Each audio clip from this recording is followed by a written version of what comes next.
भारत ने चंद्रयान-3 और कई चंद्रयान मिशन सफलतापूर्वक चांद पर पहुंचा दिए हैं। आदित्य L1 को भी सफलतापूर्वक भेज दिया है। अब गगनयान और शुक्रयान की तैयारी में जुटा हुआ है। तमाम देशों की अंतरिक्ष में पहुंचने की होड़ काफ़ी पुरानी है।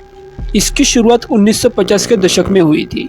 इसी दौर में दुनिया के दो सबसे ताकतवर देशों के बीच एक और अजीब होड़ शुरू हुई थी, और वो थी धरती के अंदर सर्वाधिक गहराई में जाने की।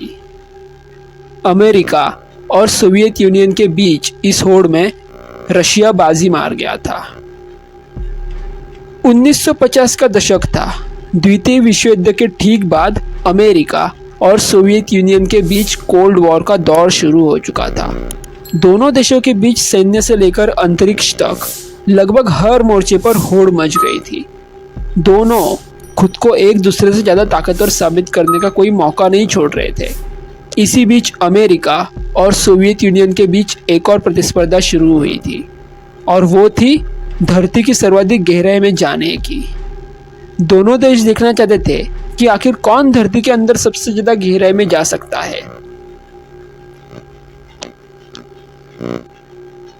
कब और कैसे शुरू हुई इस मिशन की पूरी कहानी? अमेरिका, इसने सबसे पहले अपने प्लान पर काम शुरू किया और प्रोजेक्ट को नाम दिया मोहोल। मैक्सिको के नज़दीक ग्वाडलूप आइलैंड, यहाँ पर एक जगह चुनी और ड्रिलिंग भी शुरू कर दी।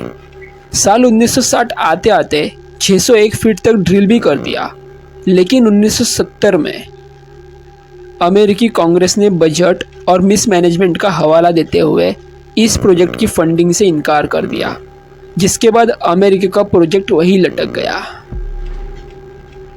अमेरिका तो पीछे हट गया, लेकिन रूस पीछे क्यों नहीं हटा? उधर सोवियत रूस ने अपने प्रोजेक्ट पर काम शुरू करा और करता ही रहा। मरमस्क प्रांत, यहाँ पर फिनलैंड और नॉर्वे बॉर्डर पर कोला आइलैंड में एक ड्रिलिंग के लिए जगह चुनी। यह जगह आर्टिक सर्किल के करीब थी। प्रोजेक्ट को नाम मिला कोला सुपर डील बोरहोल। मई 1970 में ड्रिलिंग शुरू की और साल 1990 आते आते 12 किलोमीटर यानी कि 40,000 फीट तक ड्रिल कर दिया। हालांकि यह धरती की कुल गहराई का 2% से भी कम था, लेकिन इतनी गहराई में तापमान 180 डिग्री सेल्सियस तक पहुंच गया। 1990 में शुरू हुई असली मुसीबत। असली मुसीबत इसके बाद शुरू हुई। वैज्ञानिकों ने ड्रिल करने की कोशिश की, लेकिन ड्रिलिंग मशीन और दूसरे उपकरण इतने तापमान को झेल नहीं पा रहे थे। इतने तापमान में नीचे की चट्टानें एक तरीके से प्लास्टिक जैसा व्यवहार करने लगी थी। हालांकि सोवियत यूनियन साल 1990 तक कोशिश करता रहा। उसकी इच्छा कम से कम 15 किलोमीटर तक ड्रिल करने की थी, लेकिन 1990 की गहराई जैसी थी वैसी ही थी, ज़रा भी आगे नहीं बढ़ पाया। earthdat.org की एक रिपोर्ट के मुताबिक इसी बीच सोवियत यूनियन का पतन हुआ और पैसों की कमी रोड़ा बन गई। आखिरकार खुदाई रोकनी पड़ी। चीखती चिल्लाती आवाजें और नर्क का द्वार। कोला सुपर डीप बोरहोल, इससे जुड़ा एक मिथक खास चर्चित है।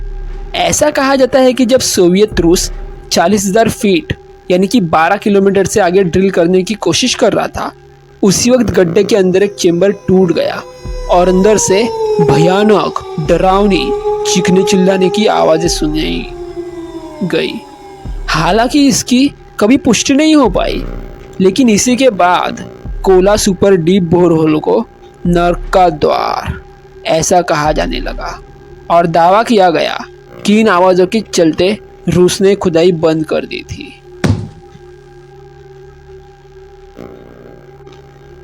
अब वहां पर क्या हो रहा है?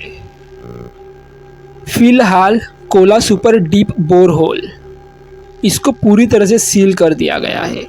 साल 2005 तक यहाँ एक रिसर्च सेंटर हुआ करता था, लेकिन अब यह जगह पूरी तरह से वीरान पड़ी हुई है। हाँ, गाहे बगाहे वैज्ञानिक यहाँ आते जाते रहते हैं। साथ ही भूविज्ञान में दिलचस्पी रखने वाले पर्यटकों के बीच भी ये जगह खास लोकप्रिय है। रूस को खुदाई से क्या हासिल हुआ? सोवियत रूस भले ही 15 किलोमीटर की गहराई तक नहीं पहुंच पाया, लेकिन उसका प्रोजेक्ट कई मायनों में अहम और सफल रहा था। पूरी ड्रिलिंग के दौरान गड्ढे से हाइड्रोजन, हीलियम, नाइट्रोजन और कार्बन डाइऑक्साइड इन जैसी गैस बाहर निकलती रही। लेकिन सबसे ज़्यादा चौंकाने वाली और साइंटिफिक नज़रिए से अहम चीज़ 22,000 फीट यानी कि 6 किलोमीटर की गहराई पर मिली। वो थी 2 अरब वर्ष पुरानी सूक्ष्म जीवाश्मों की 24 प्रजातियाँ। ये सूक्ष्म जीवाश्म माइक्रोफॉसिल्स, ऑर्गेनिक कार्बन और नाइट्रोजन कंपाउंड में लिपटे थे। वैज्ञानिकों के मुताबिक इसी के चलते ये इतनी गहराई में भी सुरक्षित रहे और तापमान बर्दाश्त कर पाए। इस प्रोजेक्ट की आज भी जारी है होड़। सोवियत रूस के बाद कई देश धरती की गहराई में जाने की कोशिश करते रहे और ड्रिल भी किया, लेकिन Kola super deep bore hole इससे ज़्यादा गहराई में नहीं जा पाए। मसलन जर्मनी के Bavaria German continental deep drilling programme, इसके तहत 30,000 फीट यानी कि 9 किलोमीटर तक खुदाई हुई। इस गहराई के आते आते तापमान 260 डिग्री तक पहुंच गया और खुदाई रोकनी पड़ी। इसके अलावा कतर और रूस यानी कि रशिया में कई तेल के कुओं की 10 किलोमीटर तक खुदाई हुई, लेकिन Kola super deep bore hole इसको कोई भी पीछे नहीं छोड़ पाया।